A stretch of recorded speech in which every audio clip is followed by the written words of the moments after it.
Doctor Jayaprakash मुंदळांच्या प्रवेशाने Raju चापके यांची कटी पतंग।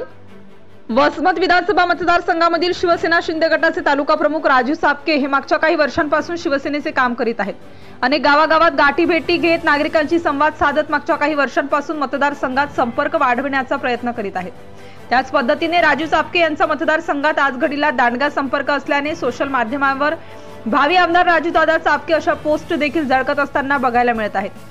त्यांचा मतदारसंघात मोठा चाहता वर्ग देखील आहे। स्वतःच्या रक्ताने राजूदादांचे नाव काढत राजूदादा चापके यांच्या वाढदिवशी त्यांना भेट म्हणून देणारे युवक देखील याच मतदारसंघात राजू चापके यांनी तयार केले आहेत। राजू चापके हे विधानसभेची तयारी करीत असल्याच्या चर्चा देखील ऐकायला मिळत असताना ऐनवेळी आता उद्धव बाळासाहेब ठाकरे, शिवसेनेतील माजी मंत्री डॉक्टर जयप्रकाश मुंदडा यांनी शिंदे गटात प्रवेश केल्याने आता राजू चापके यांचं काय होणार या संदर्भातील देखील उलटसुलट चर्चांना मतदारसंघात उधाण आलं आहे।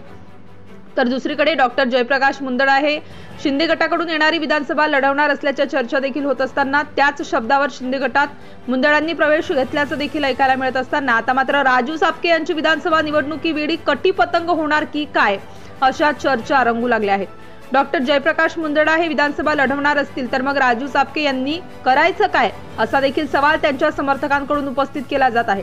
आता येणाऱ्या विधानसभेत राजू चापके कुठली भूमिका घेणार हे येणारा काळच ठरवणार आहे। प्रतिनिधी अनिता चौहान, ATV न्यूज, वसमत, हिंगोली।